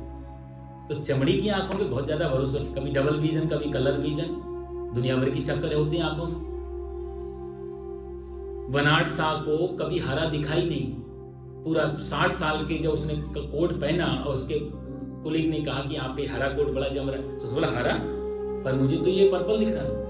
उसको 60 साल के बाद पता लगा कि मेरे को हरा के कलर में ब्लाइंड था। तो इस चरम चक्षु पे इतना ज्यादा नहीं जितना इंटेलेक्ट जो आईज होती है हमारी। धृतराष्ट्र के पास दोनों नहीं थी, ना बाहर देख सकता था ना भीतर देख सकता। प्रॉब्लम धृतराष्ट्र से शुरू होती है, चचा भतीजे का तो निपट भी जाता।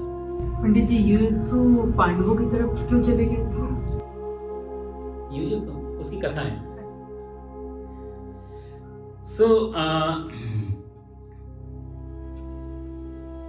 तो धृतराष्ट्र के कारण फिर फाइनल यही हुआ कि अब युद्ध होगा। तो युद्ध होगा तो धृतराष्ट्र, ये 10 दिन का जो मैं बता रहा था, 10 दिन के बाद जब पितामह लेट गए बाणों के सैया पे, तो ये वापस आ गए हैं संजय। और धृतराष्ट्र ने बोला संजय मुझे आप सुनाओ तो हुआ क्या। तो व्यास जी ने धृतराष्ट्र से कहा था कि मैं तुम्हें दिव्य दृष्टि दे सकता हूं, तुम चाहो तो देख भी सकते हो कि वहां लाइव क्या हो रहा है, और सुन भी सकते हो। और तीसरी एक शक्ति और थी कि कौन सा सैनिक या कौन सा राजा मन में इस समय क्या सोच रहा है तुम उसको भी जान लोगे। ये 3 प्रकार की शक्तियां व्यास जी देना चाहते थे धृतराष्ट्र। क्लियर वॉयंस या क्लियर ऑडियंस बोलते हैं। अब तो खैर इस पे कोई संशय रह नहीं गया। आपसे 100-150 साल पहले क्वेश्चन हो सकते थे कि कैसे दूर से दिखाई दे सकता है, कैसे सुनाई दे सकता है। अब जब से ये वीडियो और इंटरनेट और ये सब आया, सबसे पहला जो क्वेश्चन था वो संजय पे जो हमेशा क्वेश्चन उठता रहा वो खत्म हो गया। कैसे देखा, बिना तार के वायरलेस सब काम कर ही रहे। धृतराष्ट्र ने पूछा व्यास जी से परिणाम क्या होगा, तो व्यास जी ने कहा मत पूछो। बोला नहीं, जानने की इच्छा है तभी देखूंगा। बोला परिणाम बहुत दुखद है तुम्हारे लिए। धृतराष्ट्र समझ गए, बोले जिनको जिंदा भी नहीं देख पाया उनको मरते हुए नहीं देख सकता, जिनको कभी गोद में नहीं देखा, कभी खेलते हुए नहीं देखा, कभी बड़े होते हुए नहीं देखा, उनको मृत्यु की सैया पे जाते हुए देखना नहीं चाहता हूँ। तो ऐसा करो, पर सुनना जरूर चाहता हूँ। तो आप ये दृष्टि मेरी मंत्री को दे दो। तो वो दिव्य दृष्टि व्यास जी ने संजय को दे दी। तो संजय यहाँ से जो भी लाइव टेलीकास्ट चल रहा था, जो भी था सब सुन। तो धृतराष्ट्र ने कहा मुझे शुरू से सुनाओ, पहले दिन से, क्योंकि जब ये गीता शुरू हुई तो 10 दिन का युद्ध हो चुका था। पितामह भीष्म आ गए थे जमीन पर। धृतराष्ट्र ने बोला मुझे पूरा शुरू से सुनना है, इसलिए आप पहला श्लोक जो देखेंगे, धर्म क्षेत्रे कुरुक्षेत्रे समवेता युयुत्सव माम कहा पांडवा किम कुरुवत संजय। कहां तो ये पहले से संजय से सुनना चाहते, संजय सारायण को सुनाते हैं। दूसरा, संजय जो है एक गवलगा नाम के एक सूत जी थे, उनके पुत्र थे, बहुत ही ज्ञानी। और संजय के बारे में महाभारत में तो बहुत कुछ लिखा हुआ, बहुत प्रकांड विद्वान थे ये, बहुत नॉलेज थी इनको कई शास्त्रों की, और बहुत शांत व्यक्तित्व था इनका। युद्ध भी करते थे तो इतना कंसंट्रेशन था उनका, इतना शांत, तो लगता नहीं युद्ध करने आए हैं या किसी से हलो हाय करने आए। सटीक निशाना था इनका, संजय का। संजय बहुत सबसे बड़ी बात, बहुत विद्वान है। अच्छा, दूसरा, गीता जो है महाभारत के अंदर का एक विषय है। पूरा महाभारत में 18 पर्व है, युद्ध भी 18 दिन चला, सेना भी 18 रही, गीता में अध्याय भी 18 है। ये 18 का चक्कर क्या है ये भी मैं आपको फिर कभी बताऊंगा, बिकॉज 8 + 1 9 हो जाते हैं, जो कि पूर्ण संख्या मानी जाती है। 18 में 1 और उसका अलग एक मैथमेटिक्स। खैर, तो 18 पर्व हैं। इस 18 पर्व, जैसे कि श्रीमद् भागवत में स्कंद हैं, गीता में अध्याय हैं, कहीं सूक्त हैं, ऋग्वेद में सूक्त हैं, श्री सूक्तम, देवी सूक्तम, है ना, देवी, तो ऐसे चीजों को यहाँ पर महाभारत में पर्व है। तो 18 पर्वों में भीष्म पर्व है, और भीष्म पर्व के अंदर बहुत सारे अवान्तर पर्व हैं। तो उन पर्व में श्रीमद् भगवत गीता पर्व है। आप समझे, महाभारत के अंदर भीष्म पर्व, भीष्म पर्व के अंदर श्रीमद् भगवत गीता पर्व, ये 18 अध्याय आपको वहां मिलेंगे भीष्म पर्व में जब आप अंदर जाएंगे। तो एक चीज आपको और जानकारी दो, 2 चीजें अलग अलग हैं, एक है श्रीमद् भगवत गीता और एक है श्रीमद् भागवत कथा। बहुत सारे लोग जब बात करते हैं ना, जैसे हम लोग भागवत कथा अभी जुलाई में किए, इससे पहले कई बार ऐसा लोग मिलते हैं जो कहते हैं आपने गीता बहुत अच्छी सुनाई। वो गीता नहीं थी, वो भागवत कथा थी। भागवत कथा एक स्वतंत्र ग्रंथ है। 18 जो पुराण हैं, उन पुराण में अंतिम पुराण है श्रीमद् भागवत महापुराण। ये आप जरूर ध्यान रखना, क्योंकि बहुत सारा मिसअंडरस्टैंडिंग हो जाती है गीता में और भागवत। तो जो 18 पुराण है उसके अंदर अंतिम पुराण है श्रीमद् भागवत महापुराण, जिसमें कृष्ण की, ऋषियों की, भक्तों की, संतों की, इनकी कथाएं हैं उसमें, सब अलग अलग अलग अलग। 335 अध्याय हैं, 12 स्कंद हैं, 18,000 श्लोक हैं उस पुराण में। वो अलग चीज है बिल्कुल, इसलिए भागवत नहीं कहना, भगवत। तो वो श्रीमद् भागवत कथा महापुराण, ठीक है जी। ये है श्रीमद् भगवत गीता। भगवत और भागवत, इन दोनों शब्दों को भी यदि आप अर्थ समझ लेंगे तो शायद आपका कंफ्यूजन हो। भागवत का मतलब होता है जो भगवान का है, भागवत का मतलब होता है जो भगवान हो चुका है, भागवत का मतलब है जो भगवान से जुड़ा हुआ है। तब कहते हैं आप तो परम भागवत हैं, मतलब आप भक्त हैं भगवान के, इनको हम भागवत कहते हैं। तो भागवत के अंदर जितनी भी कथाएं हैं सब भगवान के भक्तों से रिलेटेड हैं सारी, चाहे वो ध्रुव जी हो, चाहे वो प्रहलाद जी हो, चाहे गजेंद्र हो, हैं, तो जितने भी सुदामा जी हो, ये सब भागवत रूप हैं। तो इसलिए उसका नाम भागवत पड़ा, क्योंकि भगवान के भक्तों की कथा जहां पर हो वो भागवत, और ये है भगवत। तो भगवत का मतलब होता है भगवान स्वयं, भक्त नहीं, भगवान स्वयं। और भगवत गीता मतलब जो गीता मतलब गीत, ये भगवान का स्वयं का गाया हुआ गीत है, उसका नाम है भगवत। इसलिए वाह में डंडा नहीं लगाना, आका। भागवत अलग, भगवत अलग। तो जब भी आप उच्चारण करेंगे तो आप गीता के लिए श्रीमद् भगवत गीता और भागवत के लिए श्रीमद् भागवत महापुराण या श्रीमद् भागवत कथा, ये बहुत बड़ा अंतर। ये मैं कई बार सोचता था लोगों को बताने के लिए, पूछते थे तो हाँ जी कर, उस समय कौन इतना लंबा चक्कर चलाए, उनको भी कुछ कहना है, हमको भी कुछ रिएक्ट करना। तो मेरे को तब से मेरे दिमाग में कभी गीता पे कुछ ऐसा सत्संग चला तो ये बात जरूर आप लोग लोगों को बताई जिससे आपको जानकारी रहे कि दोनों किताबें बिल्कुल डिफरेंट हैं। यहाँ पर 700 श्लोक हैं, 18 अध्याय हैं, अर्जुन और कृष्ण के बीच का वार्तालाप है। यहाँ तीसरा कोई पर्सन नहीं है। वो भागवत कथा में सैकड़ों दूसरे संतों की, महापुरुषों की और इन सब की कथाएं, चर्चाएं, तो दोनों किताबें बिल्कुल अलग है। तो आप ये ध्यान रखना, ये महाभारत का अंश है और वो स्वतंत्र एक ग्रंथ है, दोनों में अंतर ये भी है, ये पार्ट ऑफ द महाभारत। ठीक, तो 18 पर्व हैं इसमें और भीष्म पर्व के अंदर ये श्रीमद् भागवत महापर्व है। गीता सुनने का सबसे बड़ा लाभ, टाइम काफी हो रहा है, 10 मिनट ही बचे हैं, शायद आज पहला श्लोक नहीं हो पाए, लेकिन मैंने कहा जैसा ये चीजें बहुत जरूरी है, बेस बन रहा है गीता सुनने, ये नींव खड़ी हो गई। इसलिए आप ऐसा मत सोचना कि आज गए तो बेकार गया, बहुत काम का दिन है। नींव नहीं, फाउंडेशन ही नहीं होगी तो बिल्डिंग कैसे खड़ी करेंगे, टिकेगी कहाँ पे?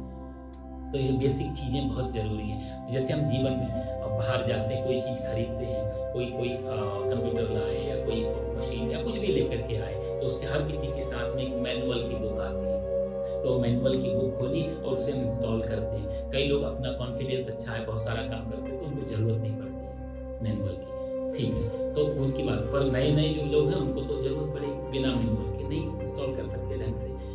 तो जैसे मैनुअल आप हर चीज में मिलता है, कैसे इसको हाउ टू यूज, तो जैसे हर चीज को सेट करने के लिए उसको मैनुअल चाहिए, ये जीवन भी एक तरीके की मशीन है, ये जीवन भी एक विराट चीज है ये भी। तो जैसे कंपनी मैनुअल बुक देती है, परमात्मा ने भी हमको इस जीवन के साथ एक मैनुअल बुक दी है, उसी का नाम गीता। ये जीवन का मैनुअल, कैसे जीना चाहिए, कैसा व्यवहार करना चाहिए। इसके बिना वो लोग कर सकते हैं जो पार निकल गए, फिर उनको हर समय इसकी जरूरत नहीं है, जो सीख गए, जिनके पास कॉन्फिडेंस आ गया, अब वो चाहे तो आगे बढ़ सकते हैं। लेकिन हम सब लोगों के लिए बहुत जरूरी है। बिना मैनुअल के, बिना देखो संविधान के कोई देश नहीं चलता, ये जीवन का संविधान है, इसके नियम का पालन करेंगे, बहुत अच्छी तरीके से जीवन निकल सकता है। तो जीवन रेलवे ट्रैक की तरह नहीं है, सांप बिछा हुआ, बिछा दिया और मालूम है इस पे ये ट्रेन यहाँ तक जाएगी, आप रेल की पटरी किनारे किनारे चले जाओ, पहुंच जाओगे स्टेशन।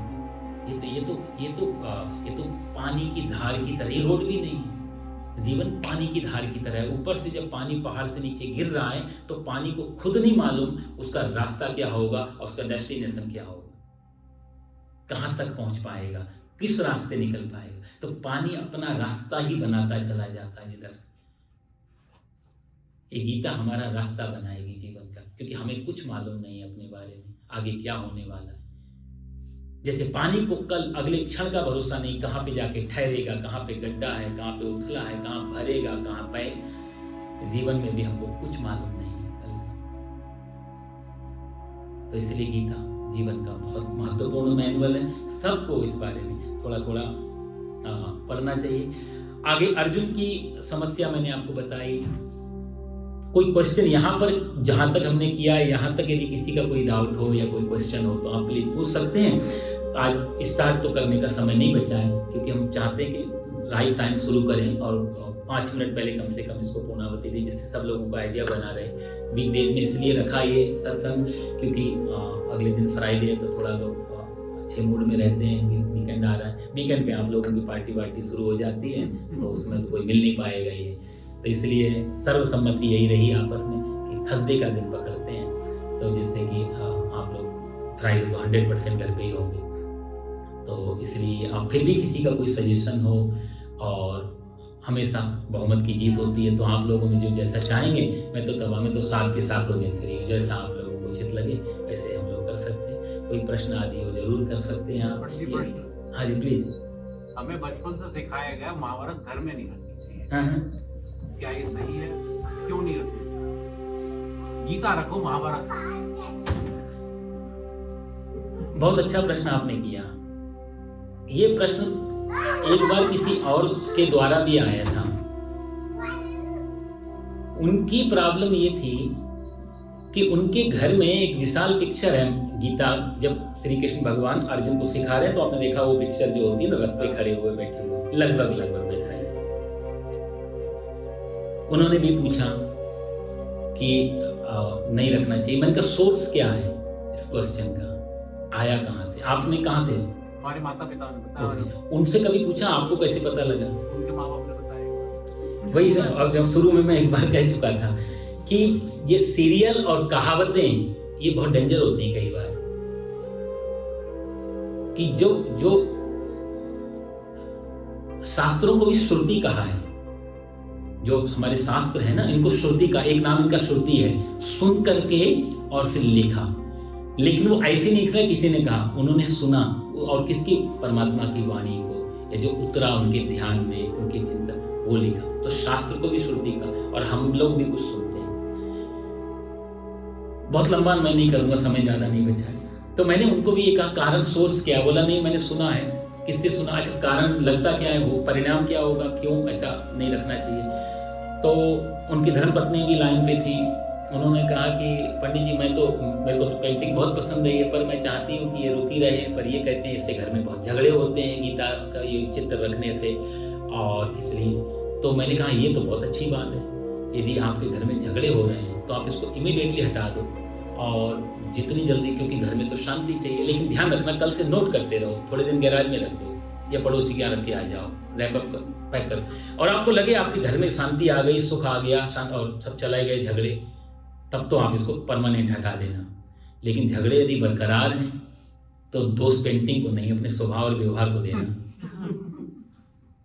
क्योंकि पेंटिंग तुम्हारे घर में झगड़े पैदा कर रही है, इसका मतलब पेंटिंग पावरफुल है, आपसे आपके पूरे मन को ऑक्यूपाइड कर चुकी है। गीता जैसा ज्ञान, जीवन का मैनुअल जिसकी हम बात कर रहे हैं, और आपका प्रश्न था जिसके अंदर से, जिसके गर्भ में, यदि महाभारत के पूरे आप पर्व को देखें तो 18 पर्वों में भीष्म पर्व बीच में आता है, बीच का हिस्सा, गर्भ में गीता है। तो जिसने, मतलब महाभारत इसकी माँ है गीता की, तो गीता जैसा जिससे सुंदर ग्रंथ मिला, उस माँ को घर में रखने का कभी दोषी नहीं हो सकता कि उसके अंदर तो गीता निकल रही है। तो इसका कभी कोई, और महाभारत कभी आप स्वयं पढ़ें तब आपको पता लगेगा, क्योंकि महाभारत जैसे हम लोग बोलते हैं कि महाभारत, तो हमें सिर्फ एक वॉर, चचा भतीजे, चचेरे तहेरे का एक लड़ाई झगड़ा याद आता है, सिर्फ यही है ना, सिर्फ महाभारत बोलते हैं, क्योंकि वही सीरियल का यही तो प्रभाव है कि उसने महाभारत को इतनी बार गाया कि लगता है ये युद्ध का नाम ही महाभारत हो गया। 4 वेद जो बनाए वेदव्यास जी ने, और जब उन्होंने महाभारत लिखा तो महाभारत को महाभारत पंचम वेद, 5वां वेद उन्होंने कहा महाभारत। जो लोग वेद की भाषा नहीं पकड़ सकते, क्योंकि बड़ी कठिन, बड़ी क्लिष्ट है वेद की भाषा, बहुत कठिन है, तो वेद को समझ, पहली बात तो पढ़ना कठिन, पढ़ करके फिर उसको समझना कठिन, और समझ भी लिया तो उसका जो भाव निकल के आ, क्योंकि वेद परोक्षवादा वेदोयम ये लिखा है, वेद का अर्थ परोक्षवादी होता है, वो कहना कुछ और का चाहता है, लिखता कुछ और है। आप समझ रहे हैं? तो जैसे वेद में एक भाषा है, लिखा है विवाह पद्धति जब हम करने जाते हैं तो वहां लिखा है ततः वरम कन्याया हृदयम आलभेत, ये मंत्र है कि अब जब विवाह हो गया, माला पड़ गई और सिंदूर पड़ गया, सब कुछ सिंदूर बिंदु सब हो गया, तो अब पति जो है पत्नी के हृदय का आलभेद करे। आलभेद का अर्थ होता है, यदि हम देवी भागवत आदि में देखें या दूसरे शास्त्रों में, आलभेद का एक अर्थ होता है मार देना, खत्म कर देना, और यहाँ पर अर्थ निकल रहा है, एक अर्थ होता है स्पर्श करना। तो वहां पर शादी विवाह में आता है कि ततः वरम कन्याया, अब वर जो है कन्या के हृदयम आलभेद, हृदय का स्पर्श करे, हृदय का स्पर्श, कि आपके रिश्ते जो है हार्दिक हो, बौद्धिक ना हो, क्योंकि बौद्धिक होंगे तो विवाद खड़ा होगा, विवाद सारा यहाँ होता है, हार्दिक हो, इमोशनल हो, भरे हुए हो भावनाओं से, इसलिए हृदय का स्पर्श करे। तो मंत्र होते हैं कि आपके दोनों के हृदय मिले, दिल मिले, आप समझ रहे हैं? ये भाव था। यदि वो अर्थ निकाले कि इसका अर्थ तो मार देना होता है, और पति उठा करके और तलवार आलभेद कर दे पति, तो विवाह तो खत्म हो जाए। तो परोक्षवादा वेदो, या वेद की भाषा बड़ी परोक्षवादी है, बड़ी कठिन है, इसलिए व्यास जी को लगा कि वेद कोई पढ़ नहीं सकता और समझ नहीं सकता, आने वाले टाइम में बड़ा मुश्किल हो जाएगी, इसलिए उन्होंने वेद के बाद महाभारत को लिख करके लास्ट में लिख दिया पंचम वेद, ये 5वां वेद है। या वेद नहीं पढ़ सकते तो महाभारत पढ़ें, उतना ही फल है जितना वेद, और उतना ही ज्ञान है, उतनी ही वहां जानकारियां हैं जितनी वेद में है। तो इतना सुंदर ग्रंथ है महाभारत, घर घर में यदि हो तो घर घर के झगड़े मिट जाए, बहुत सुंदर है। और उसके और महाभारत इसलिए भी श्रेष्ठ हो गया क्योंकि उसी महाभारत के अंदर से गीता प्रकट हो रही है, वहां से। इसलिए किसी भी एंगल से महाभारत का शास्त्र जो है वो ऐसा नहीं कि आप उसको रख नहीं सकते, जरूर रखना चाहिए। सदग्रंथ तो हर किसी को घर में भाई एक ग्रंथ तो होना ही चाहिए। जिसको भी हम राम जी को मानते हैं तो राम वाल्मीकि रामायण, रामचरितमानस, भगवान श्री कृष्ण को मानते हैं श्रीमद् भागवत या गीता जी, महाभारत, या जिसको भी एक सदग्रंथ आपके पूजा घर में होने से कहते हैं वो ग्रंथ में इतनी शक्ति होती है कि वो वास्तु दोष को और बहुत सारी कलह कलेश को दूर करता है। तो किसी न किसी रूप में बढ़िया सुंदर तरीके से ग्रंथ को आप जरूर विराजमान करें साक्षात भगवान के पास। भगवान की मूर्ति तो नई पुरानी खंडित वगैरह होती रहती, ग्रंथ को कपड़े में लपेट के रख। पुराने आप जो बुजुर्ग लोग अपने दादा दादी परदादा आप देखते हो, सबके घरों में ग्रंथ जरूर हो, कोई लाल कपड़े में लिपटा हुआ ग्रंथ हो। ये परंपरा थी और ये नियम भी था गृहस्थ का कि हमारा जब घर बने तो घर का एक हिस्सा एक जगह भगवान के लिए सुरक्षित हो, वो उनके नाम पे रजिस्टर्ड। और उस मंदिर में क्या क्या होना चाहिए उसके बड़े नियम होते थे कि कौन सी मूर्ति होनी चाहिए और किस दिशा में होना, थोड़ी सी चीजों, और एक ग्रंथ ये कंपलसरी किया हुआ था मंदिर के साथ। इसलिए महाभारत में उनको रखने से कोई दोष नहीं। और कोई प्रश्न? ठीक है जी, तो आगे फिर कल अगले थर्सडे को शुरुआती कर देंगे, क्योंकि पहला अध्याय विषाद योग है। विषाद आप जानते हो, विषाद का मतलब होता है एक्सट्रीम लेवल का, बिल्कुल जो दुख है, जो पीड़ा है, तनाव है, उसको बोलते हैं विषाद। विषाद कोई सामान्य असमंजस या कंफ्यूजन नहीं है, बहुत बड़ा है, क्योंकि बीच में खड़े हैं अभी, बहुत कुछ हाथ कहाँ पर है। आप देखें अर्जुन की स्थिति बड़ी डामाडोल थी, गांडीव गिर गया है, हाथ शरीर कहाँ पर, तो इतनी बुरी स्थिति में अर्जुन जैसा व्यक्ति जो कभी जीवन में डरा नहीं, जिसने बड़े बड़े युद्ध किए, लेकिन आज अर्जुन इतने, इसलिए विषाद है। और अर्जुन, महाभारत की हलचल से गीता पैदा हुई, अर्जुन की हलचल से गीता पैदा हुई। इतना बड़ा विषाद जब अर्जुन के पास इकट्ठा हुआ तो हुआ क्या है कि अर्जुन के कारण जो विषाद निकला, भगवान ने उसी विषाद को 18 अध्यायों का प्रसाद बना करके अर्जुन को दे दिया। तो विषाद से प्रसाद की यात्रा रहेगी हमारी गीता जी की। अगले थर्सडे को हम लोग फिर उपस्थित होंगे। कोई सलाह मशवरा हो तो आप इन लोगों को दे सकते हैं। ओम सर्वे भवन्तु सुखिनः, सर्वे सन्तु निरामयः, सर्वे भद्राणि पश्यन्तु, मा कश्चित् दुःखभाग् भवेत्। ओम शांति शांति शांति भवतु। बोलो गीता माता की, सच्चिदानंद भगवान की। परित्राणाय साधूनां विनाशाय